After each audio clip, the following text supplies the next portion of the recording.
तो वही खबरों में आगे बढ़ेंगे जहां अभय चौटाला ने विधानसभा सीट उचाना कला सीट को लेकर बड़ी घोषणा की है। अभय चौटाला ने कहा कि उचाना सीट से ओपी चौटाला अपने पोते के खिलाफ चुनाव लड़ेंगे। दरअसल दुष्यंत चौटाला उचाना से विधायक हैं। ओपी चौटाला ने दुष्यंत के खिलाफ खुद चुनाव लड़ने के संकेत दिए हैं। राज्य स्तरीय मीटिंग में यह फैसला लिया गया है।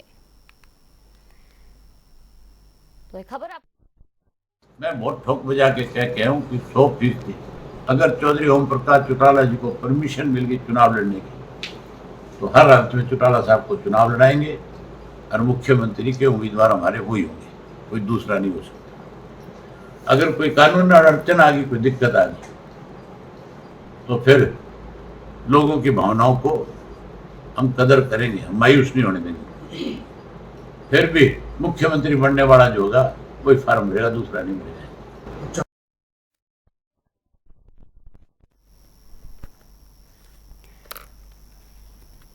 तो इसी खबर पर हमारे साथ बीजेपी प्रवक्ता सत्यव्रत शास्त्री जी जुड़ गए हैं, साथ ही साथ हमारे साथ जेजेपी से अजय धूलिया जी जुड़ गए हैं और इनेलो प्रवक्ता ओंकार सिंह भी हमारे साथ जुड़ गए। सबसे पहले अजय धूलिया जी, आपसे जानना चाहेंगे, जिस तरीके से अब अभय चौटाला ने ऐलान किया है कि उचाना सीट से खुद दुष्यंत चौटाला को चुनौती देने के लिए ओपी चौटाला मैदान में उतरेंगे, कितनी बड़ी से चुनौती आप मान रहे हैं? अजय धूलिया जी, आप तक मेरी आवाज पहुंच रही है? नहीं, देखिए मैं एक चीज स्पष्ट कर दूं।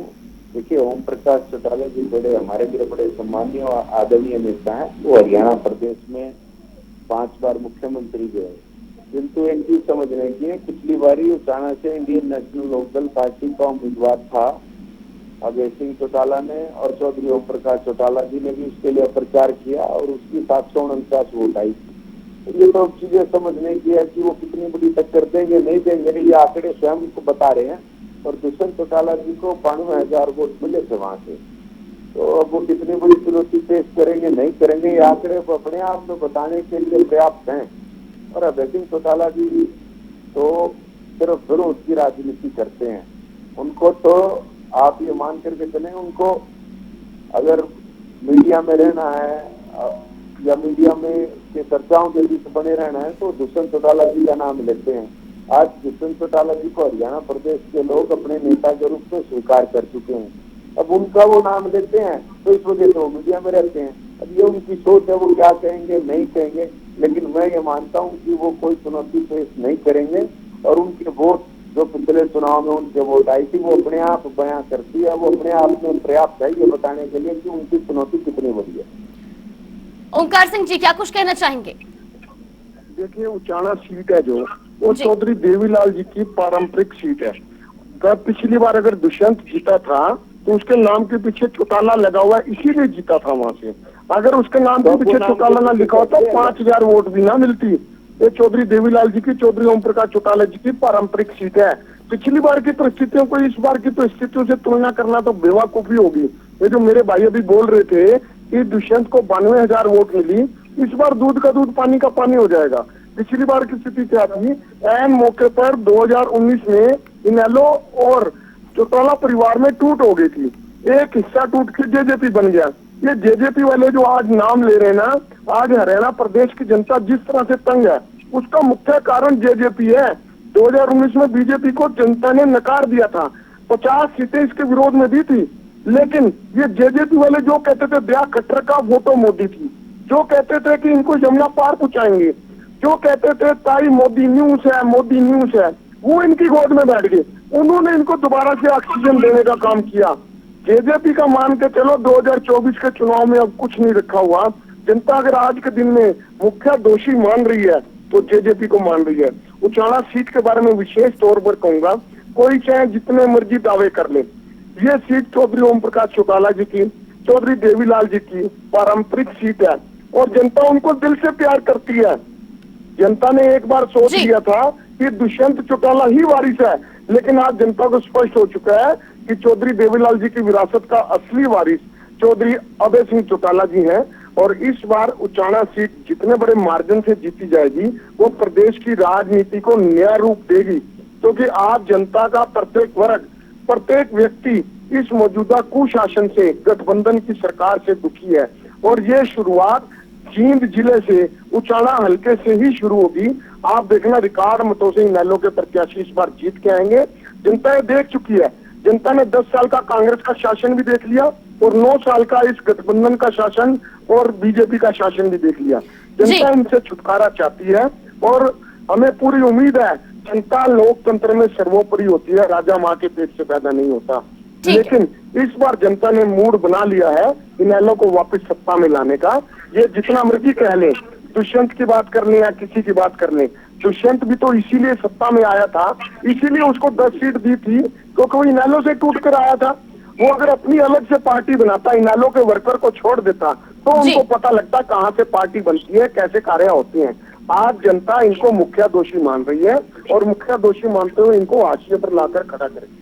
चलिए ठीक है, सत्यव्रत शास्त्री जी, इनेलो ये दावा करती हुई नजर आ रही है कि इस बार जनता जो है उन्हीं को चुनेगी और उन्हीं अपनी जीत का वो दावा करती हुई नजर आ रही है। उनका कहना है कि चौधरी देवीलाल की वो पारंपरिक सीट है और वहां पर इनेलो ही इस बार जीतेगी।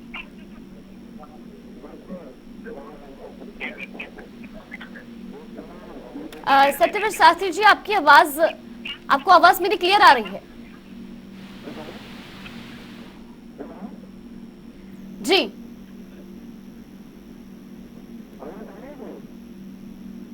हेलो। जी जी जी, अब आपकी आवाज क्लियर है।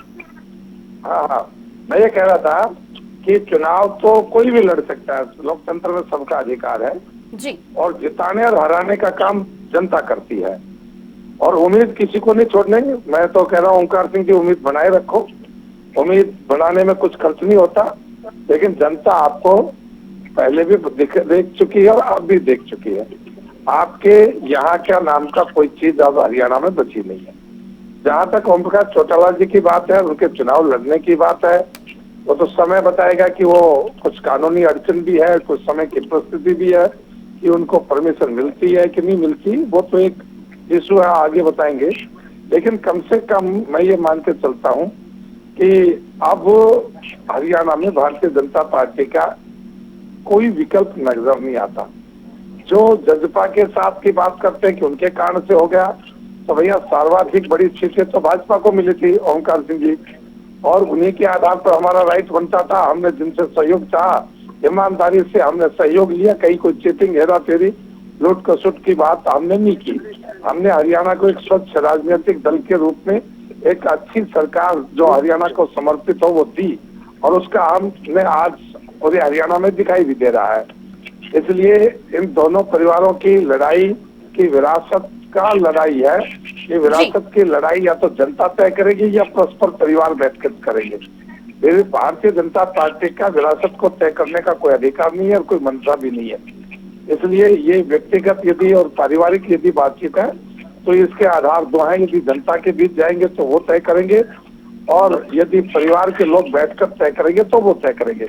भारतीय जनता पार्टी का इतना मानना है कि भारतीय जनता पार्टी हरियाणा में जिस प्रकार से 9 साल से हरियाणा एक और हरियाणवी एक का नारा देकर हर किसी के यहाँ काम कर रही है जी, वो उदाहरण आज तक हरियाणा में कम से कम नहीं मिला। नहीं तो जिसकी सरकार उसका ही सरकार और उसी के काम, ये एक नेचर और एक कल्चर, एक नियति हरियाणा की बन गई थी। पहली बार हरियाणा के लोगों को लगा है कि हरियाणा की सरकार है। नहीं तो कभी सिरसा की सरकार, कभी हिसार की सरकार, कभी भिवानी की सरकार, कभी रोहतक की सरकारें होती थी। अब वर्तमान में हरियाणा की सरकार है और हरियाणा के सब लोग मानते हैं कि इसको बार बार हमें आजमाना और अपने लिए काम करने के लिए चुनना चाहिए, और उसका मन है इस बात के लिए। ठीक है, ओंकार सिंह जी। जी हाँ जी, सत्यव्रत शास्त्री जी का कहना है कि ये तो पारिवारिक जो है उस वजह से ये जो लड़ाई चल रही है पारिवारिक लड़ाई है, और जो पार्टी है वो हमें जो बीजेपी भारतीय जनता पार्टी उसे जनता ने चुना था। 2019 के जब चुनाव हुए थे तब भी जनता ने ही भारतीय जनता पार्टी को चुना था, भारतीय जनता पार्टी को ही सर्वाधिक मत मिला था। देखिए 2019 में जनता ने भारतीय जनता पार्टी को नकार दिया था, 50 सीटें इसके विरोध में दी थी। मैं मानता हूँ आपको क्या किया था ओमकार जी? मैं मानता हूँ हमारी सिर्फ एक आपको स्वीकार किया था, एक सीट लेकर स्वाभाविक है, एक हिस्सा बड़ा हो गया, एक छोटा हो गया। मैं मानता हूँ उस वक्त चौधरी ओम प्रकाश चौटाला जी नेत्री थे और उनकी वजह से भी उनके प्रॉपर बयानबाजी नहीं आई, जिसकी वजह से जनता ने भी एक बार सोच लिया कि शायद दुष्यंत चौटाला ही इनका वारिस होगा। लेकिन जब चौधरी ओम प्रकाश चौटाला जी ने अब स्पष्ट कर दिया है कि दुष्यंत उनका वारिस नहीं है, दुष्यंत चौधरी देवीलाल परिवार का वारिस नहीं है, इनेलो का वारिस नहीं है। अब जनता समझ चुकी है। 2019 में इनको 40 सीट मिली थी, 2009 में इनकी 2 सीट थी, और मैं दावे के साथ कह सकता हूँ 2024 में दोबारा इनकी 2 ही सीट आएंगी। आप भी देख लेना, ये भी देख लेंगे। ये जो बड़ी बड़ी बातें करते हैं, अगर इनको दुष्यंत चौटाला का साथ ना मिलता, नहीं तो 2019 में 40 से सरकार बनाने की बात करते तो बड़ी बात करते, आज जनता का तुम एक सीट से सरकार बनाने की बात करते हो तो छोटी बात है। और उस दुख का कारण सिर्फ और सिर्फ इनका कुशासन और इनकी कुनीतियां हैं। आप देखिएगा कि आने वाले समय में ये हाशिए पर जाएंगे दोनों की दोनों पार्टियां, जेजेपी भी और बीजेपी। एकमात्र पार्टी जिस पर जनता विश्वास करेगी वो इनेलो है। 10 साल का शासन, बहुत बड़ी बात, 9 साल का शासन, इतनी उम्मीद रखना आने वाले बस की बात नहीं। ओमकार जी, लोग जो बड़ी बड़ी आपकी हिम्मत को मैं दाद देता हूं। मुंह छुपाने की जगह भी नहीं मिलेगी। चलिए ठीक है। आज जनता का प्रत्येक वर्ग परेशान है। बारिश से आपदा आ रखी है, पानी की निकासी की कोई व्यवस्था नहीं है। आपको राजनीति करनी जनता है। परेशान है, जनता इनको मौके पर जवाब देगी। ठीक है, आप तीनों का बहुत बहुत धन्यवाद हमारे साथ जुड़ने के लिए और इस पूरे मामले पर हमारे साथ चर्चा करने के लिए।